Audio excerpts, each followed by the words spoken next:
Bienvenue dans toutes les France. Le Sénat français, après l'Assemblée nationale, doit adopter la loi visant à pénaliser la négation des génocides reconnus en France, notamment celui des Arméniens en 1915. Quelle est la conséquence de cette loi sur les relations franco-turques? Était-elle nécessaire? Débat avec nos invités. Didier Billion, vous êtes rédacteur en chef de la revue internationale et stratégique, une revue trimestrielle qui a pour thème matières premières et relations internationales, en tout cas pour la dernière édition. Merci infiniment d'avoir accepté notre invitation. À vos côtés, Denise Unal, vous êtes économiste au Centre d'études prospectives et d'information internationale, le CEPI, et vous allez plus particulièrement aborder les volets économiques des relations franco-turques dans cette émission. Merci d'être avec nous aujourd'hui. De l'autre côté du plateau de toutes les France, Gaïdz Minassian, vous êtes chercheur à la Fondation de recherche stratégique et maître de conférence à Sciences Po Paris, l'Institut d'études politiques de Paris. Merci infiniment d'avoir accepté notre invitation. Bonjour. Et à vos côtés, Defne Gürsoy. Defne Gürsoy, vous êtes correspondante du quotidien turc Birgun. Birgun, qui veut dire exactement un jour. Un jour. Merci infiniment d'être avec nous aujourd'hui. Alors, retour sur l'adoption de cette loi avec vous. Est-ce que vous pensez qu'il était nécessaire aujourd'hui de pénaliser la négation du génocide arménien en France ? Alors, dans un premier temps, c'est une directive européenne qui a été transposée dans le droit français, qui a été votée en 2008, sous la présidence d'ailleurs française de l'Union européenne. Donc à un moment donné, la France a choisi ce moment-là, alors pour des raisons que l'on peut deviner, on ne va pas se voiler la face, et Paris applique la transposition d'une directive européenne, comme la Slovaquie l'a fait il y a quelque temps, et que d'autres pays vont le faire également. Donc à partir du moment où un État décide d'appliquer une directive, ceux qui sont opposés vont toujours considérer que ce n'est pas le moment, et ceux qui sont plutôt favorables vont considérer que, comme c'est jamais le moment, il faut choisir un moment. Voilà. Alors ça se fait forcément par étapes. D'abord la reconnaissance du génocide, puis la pénalisation de la négation. Alors ça c'est à dissocier parce que la loi reconnaissant le génocide arménien date de 2001, janvier 2001. Et il y a eu une tentative en 2006 à deux reprises à l'Assemblée nationale. La deuxième était la bonne d'inspiration d'initiative socialiste. La deuxième était la bonne, c'était en octobre 2006. Elle est passée, puis elle a été bloquée après, au moment de l'arrivée de Sarkozy au pouvoir, malgré la promesse de légiférer, etc., contre le négationnisme et de poursuivre de transformer l'essai de l'Assemblée nationale au Sénat. Et donc, pendant à peu près 4 ans, il a bloqué la procédure au Sénat. Et là, à la faveur d'un voyage qui a eu lieu dans le Caucase, il a décidé de relancer l'affaire, puisqu'au mois de mai... Et qu'est-ce qui l'a convaincu tout d'un coup de relancer l'affaire? Je pense que c'est un long débat. C'est la débat. proximité des élections présidentielles. Il y a forcément un effet électoral, mais qu'est-ce qui n'est pas électoral aujourd'hui? Je veux dire, les agriculteurs, les labos pharmaceutiques, les médecins, tout est électoral. Pourquoi plus les Arméniens qu'une autre histoire? Donc en fait, vous dites tant mieux que ces perspectives électorales servent une cause qui pour vous est juste. Moi, je ne suis pas dans une approche électorale personnellement. Moi, je suis là pour analyser la situation et que finalement, regardez, de 2007 à 2012, tous les ans, il y a eu une élection en France. Donc on aurait voulu légiférer sur cette affaire, on aurait toujours prétexté une élection présidentielle. Oui, mais enfin, il y a vous avez 500 000 franco-arméniens sur les municipales, les régionales, les cantonales qui ont eu lieu en municipales en 2008, les européennes en 2009, donc c'était l'affaire aussi avec la Turquie. 2010, 2011, cantonales, régionales, on aurait dit quoi, l'électorat local arménien, etc. Parce que moi je ne pense pas qu'il y a de vote arménien, mais ça c'est autre chose. Mais il y a des voies à prendre. Voilà. Maintenant, est-ce qu'il faut incriminer quelqu'un qui prend une initiative parce qu'il y a une échéance électorale? Mais tous les ans, il y a une échange électorale. Donc on aurait dit la même chose.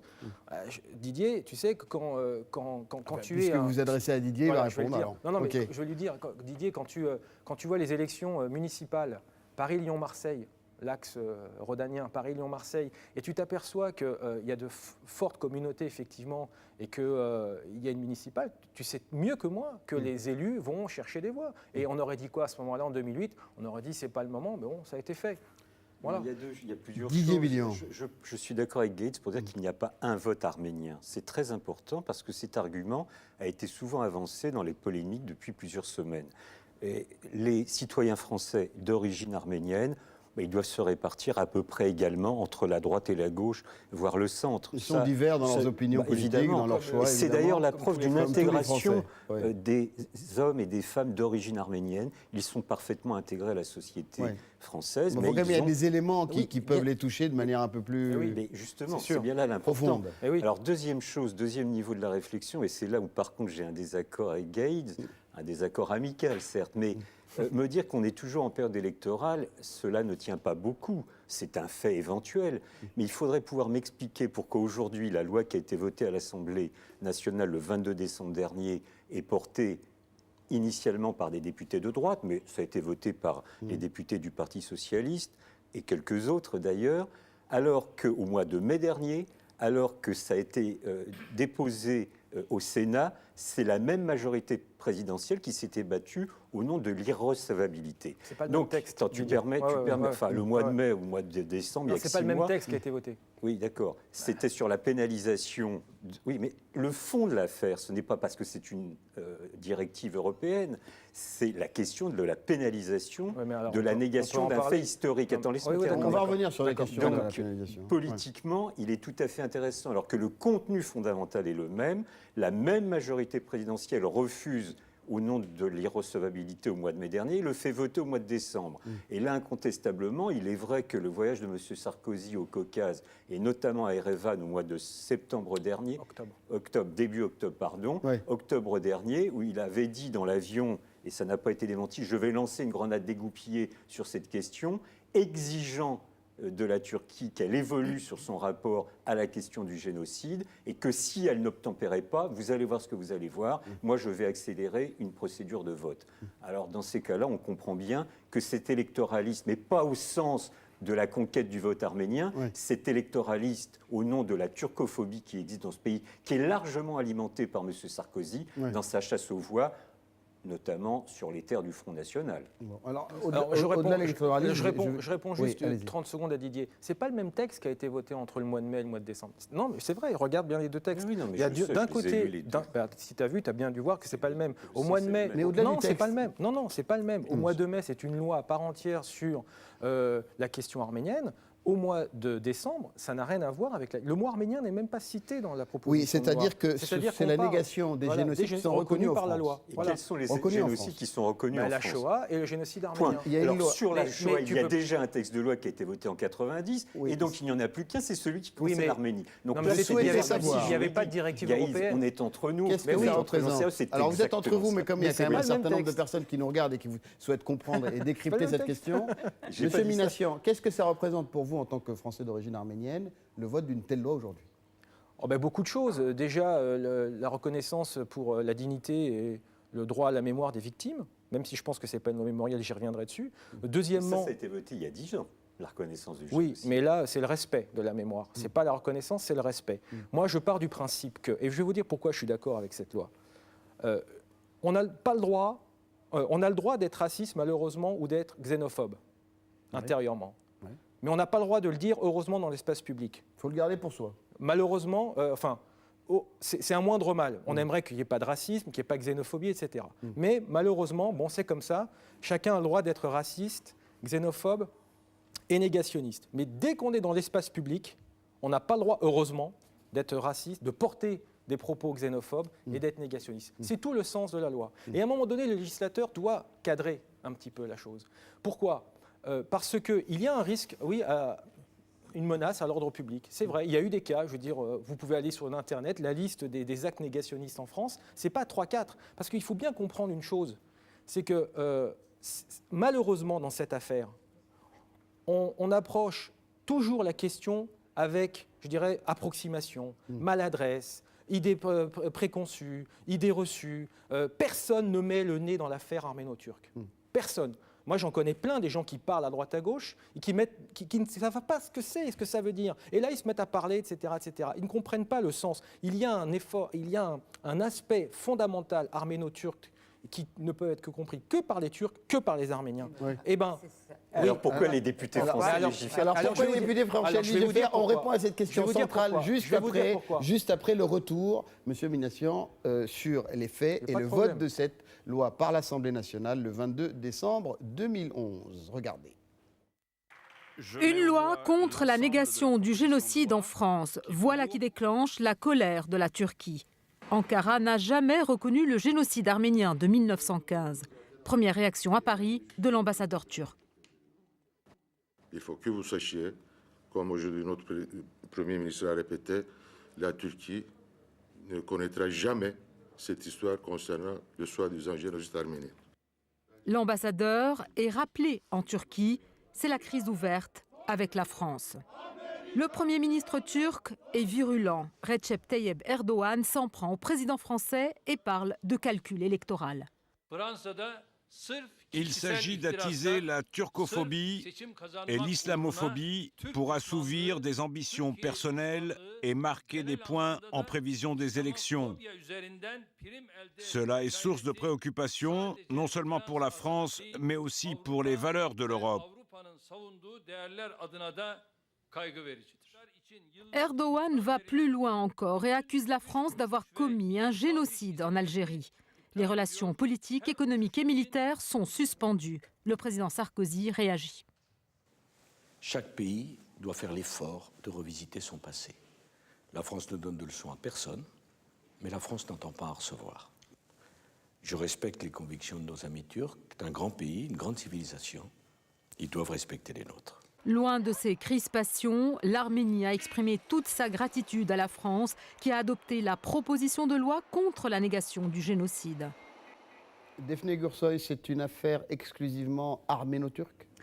Pas du tout. Moi, je pense que ce n'est pas une affaire arméno-turque du tout. Tout d'abord, même avant d'être arménienne, je pense que c'est une histoire turque. Parce que le travail de mémoire qui doit se faire, c'est un travail qui doit se passer en Turquie.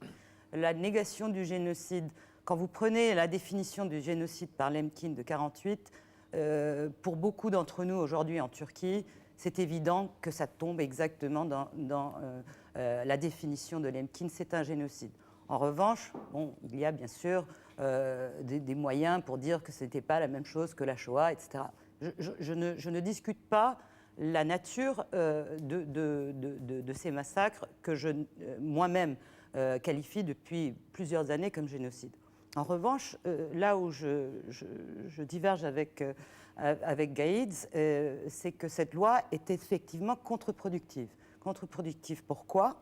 Pour nous autres, en Turquie, qui essayons de lever le tabou sur le débat, ne serait-ce que sur le débat des massacres, je ne parle même pas de génocide en Turquie, souvent en étant quand même mis dans la ligne de mire et devenant des cibles de cyberattaques, etc. Comment se fait-il qu'il n'ait pas levé jusqu'à maintenant ce tabou dont vous parlez en Turquie ? C'est une longue histoire, mais très brièvement, je pense que la parole a été libérée malheureusement par l'assassinat de Hrant Dink en Turquie. Et ça, c'est un retour. Et il n'y a plus de retour, si vous voulez, sur la liberté de parole aujourd'hui.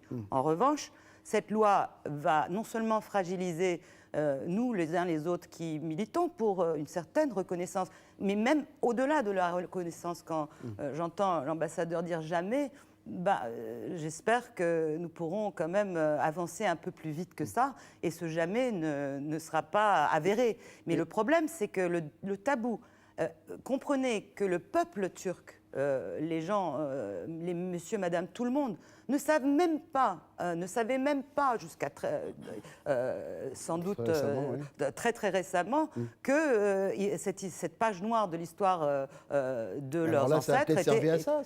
Si une loi en France sert à réveiller les consciences en Turquie, ça peut être tout à fait perçu. Est-ce que vous pensez qu'une loi où nous sommes en train de faire des débats avec le plus grand nombre de la population, n'oubliez pas que la Turquie est un pays quand même de 75 millions de gens qui sont beaucoup de tendances conservateurs et très nationalistes. Oui. Je ne vois pas du tout... Donc ce qui prime, ce n'est pas la reprise de ce débat, mais bien le thème de l'immixtion dans les affaires intérieures turques.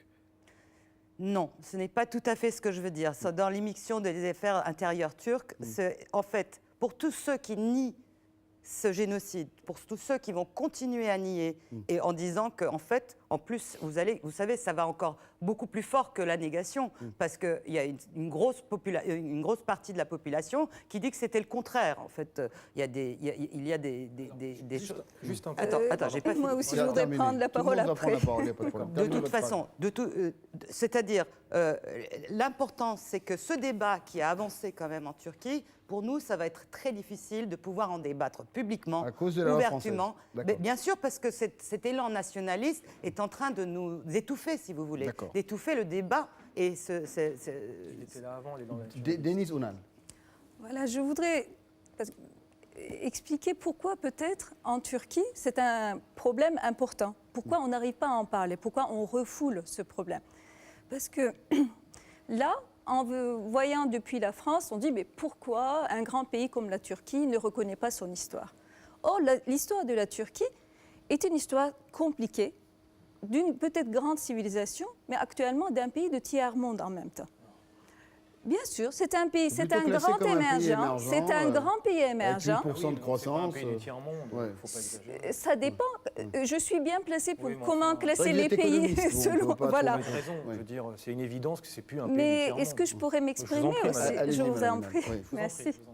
Alors, ce que je voulais dire, moi, je veux parler de la difficulté qu'on peut avoir pour reconnaître des crimes que l'on peut commettre et pourquoi, depuis la France, on peut apercevoir les choses un peu autrement qu'en Turquie.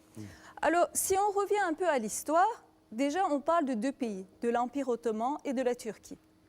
Et le génocide arménien, c'est en 1915, et peut-être c'est sur plusieurs années. Oui. Et au moment où ça s'est passé, nous étions un empire ottoman. Exact. Et l'empire ottoman a perdu la guerre, la Première Guerre mondiale, et en 1920, elle a été, excusez-moi, il a été complètement démembré. Ouais. Et il en restait un petit village pratiquement qu'on peut limiter à une petite ville d'Ankara. Et là-dessus, il y avait eu plusieurs autres territoires. Donc les Turcs ont mené contre les Alliés à l'époque une guerre d'indépendance. Et après, ils sont entrés dans une période de fermeture complète jusqu'aux années 70. Donc depuis les années 20 jusqu'aux années 70, ils n'ont pas eu beaucoup de relations avec le reste du monde tout en essayant de s'occidentaliser.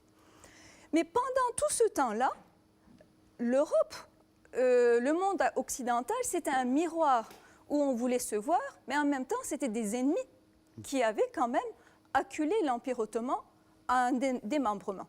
Et les Arméniens se trouvent en plein milieu de cette histoire. Reconnaître peut-être ce qui s'est passé avec les Arméniens, c'est aussi se souvenir de ce qui s'est passé à l'époque-là.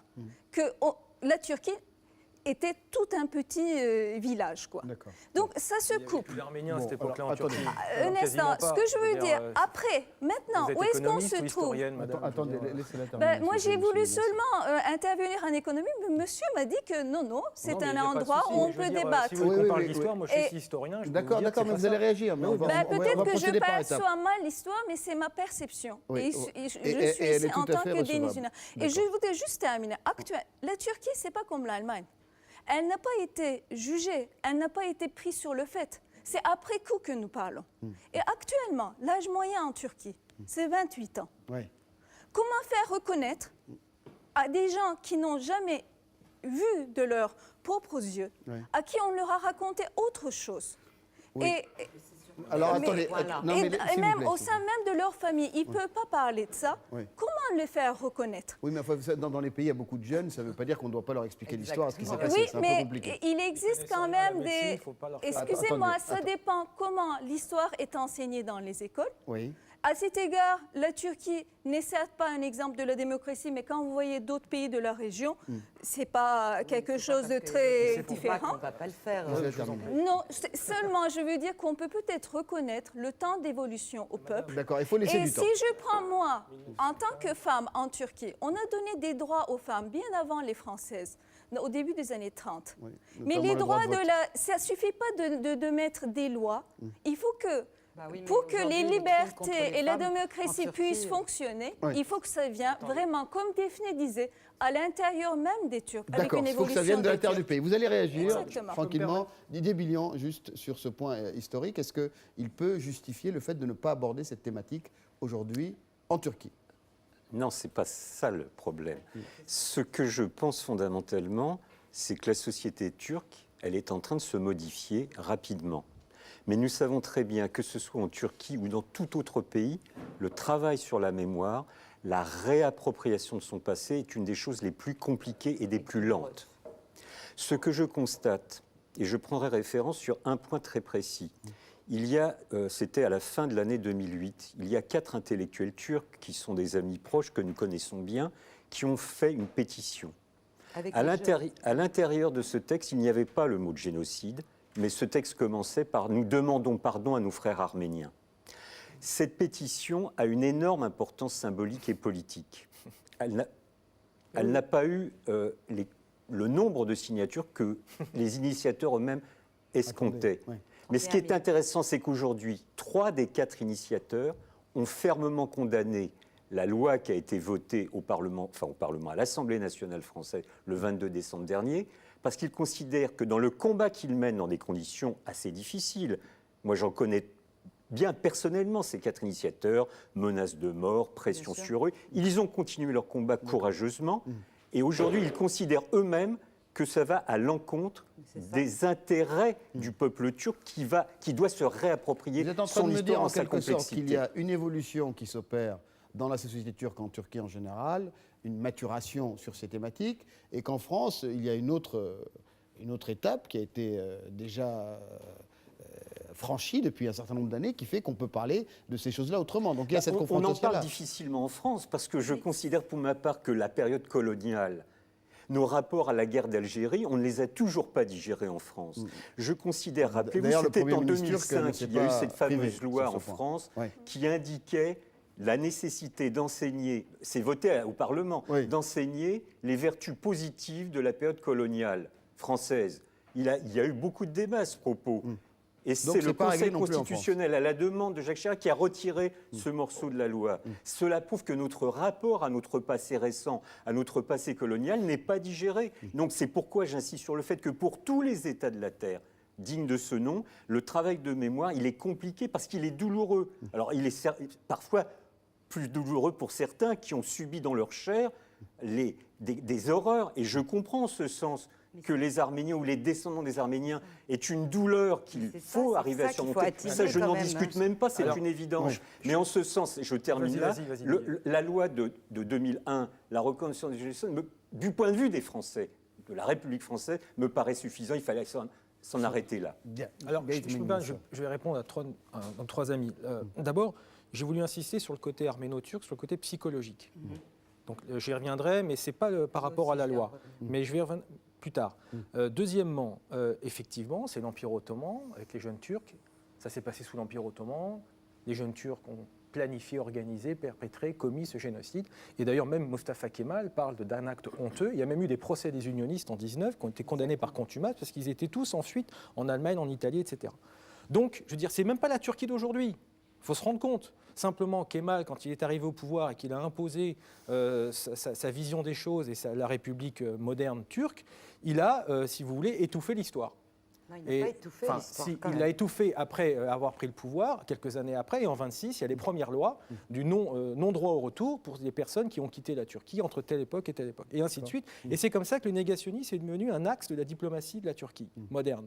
Et là où c'est très important, c'est que quel que soit le régime en Turquie ou de l'Empire ottoman, que ce soit Abdülhamid II, que ce soit les jeunes Turcs, que ce soit Kemal ou l'AKP aujourd'hui, c'est quasiment le même discours. On a encore vu là l'ambassadeur, donc aujourd'hui, l'ambassadeur turc, c'est le même discours sur la question arménienne. Ça n'existe pas, ça n'existe pas. En fait, depuis 1878, le traité de Berlin, etc., de San Stefano, la Turquie a, vis-à-vis de la question arménienne, la politique suivante. Un pas en avant, je tends la main, 2 pas en arrière. Oui, mais justement, est-ce que ça ne doit pas être réglé en Turquie ? Est-ce qu'en France... Je vais vous dire pourquoi. Je vais vous dire pourquoi c'est important de le régler à l'extérieur. C'est pas le même discours. Aujourd'hui, quand on dit que l'ouverture en Turquie, aujourd'hui c'est l'impasse en Turquie.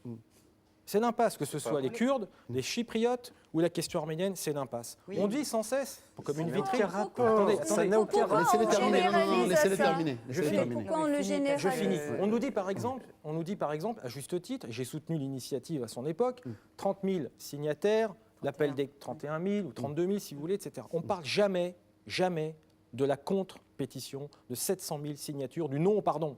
On ne parle jamais. On parle toujours de cette pétition des 30 000, qui est fortement importante. Oui, mais attendez, ça veut dire quand même quelque chose, cette histoire de 700 000, on n'en parle pas. Moi, bien sûr, Ahmet Insel, je le connais bien, c'est un ami. Cengiz Arta aussi, c'est un ami, etc. Mais même eux, ils le disent, on n'en peut plus. On n'en peut plus Alors, on va laisser réagir. On ne va pas faire parler les absents. s'il vous plaît. Mais simplement, je tiens à dire pourquoi il faut, à mon avis, faire pression sur la Turquie, parce que ce n'est pas sur la société turque, pas sur, je dirais, le peuple turc, mais sur l'État turc. Il faut faire pression parce qu'on n'a pas d'autres moyens. D'accord. C'est tout. Defne Gopsa, juste. Ouais. Gaït, tu sais bien quand même que c'est la société civile turque qui est arrivée à ce point-là, mais très rapidement. Tu sais bien que les choses ont évolué d'une manière phénoménale depuis 5 ans. Oui. Et Rajib Sarakourlou en prison. Oui, mais attends, ça c'est autre chose. Mais laisse les autres parler. Hein. Le problème, il est effectivement là, côté arménien. Le problème, quand il y a une négation générale de tout un peuple qui a perpétué quand même ces massacres, c'est que ceux qui ont subi les rescapés ont du mal à faire leur deuil. Et c'est pour cela que ces lois, surtout celle de 2001, et jusqu'à un certain point, je comprends effectivement la nécessité pour les Arméniens de faire leur deuil avec ce qui s'est passé. Avec une négation, ce deuil, c'est comme si votre plaie était tout le temps ouverte. Ça, je comprends et je le ressens profondément. Ça, c'est la psychologie. Le génocide, c'est pas moi. J'ai la modestie de dire que le génocide, c'est mes grands-parents. Moi, je suis né en France, à Versailles. Non, attends. C'est important. Moi, je suis né en France, à Versailles. Je suis un enfant de la République. Tu parlais pas de toi. Non, mais justement, tu souvenais en disant les Arméniens. Moi, je suis français d'origine arménienne. Moi, la modestie de dire, c'est que le génocide, ce sont mes grands-parents. Après, il y a une histoire, il y a une transmission, et il y a un travail de mémoire que les Turcs doivent faire, mais qu'aujourd'hui, en Turquie, je suis désolé, en Turquie, malheureusement, le pouvoir de la KP est en train de verrouiller, le débat. Voilà. Alors nous avons eu, surtout sur la question arménienne, sur le débat sur le génocide arménien, on a eu quand même une merveilleuse étincelle d'espoir, une lueur d'espoir, parce que très récemment, le Premier ministre turc Erdogan a fait des excuses officielles pour le massacre de Dersim, des Kurdes de Dersim des années 30. D'ailleurs, on parle de 1915, mais nous savons bien que les massacres ont commencé en 92, 93, 94, 1800. Donc après, il y a Adana qui est avant 1915, en 1905, etc. Pardon, 1909.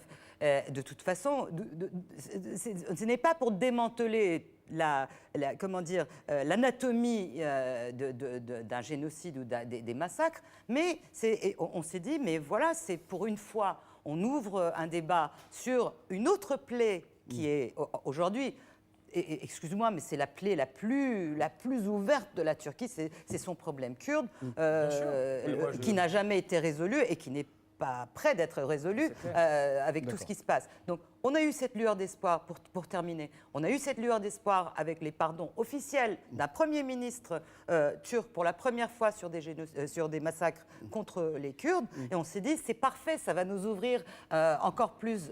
Mais cette loi va être impossible, et ça fragilise aussi nos amis arméniens.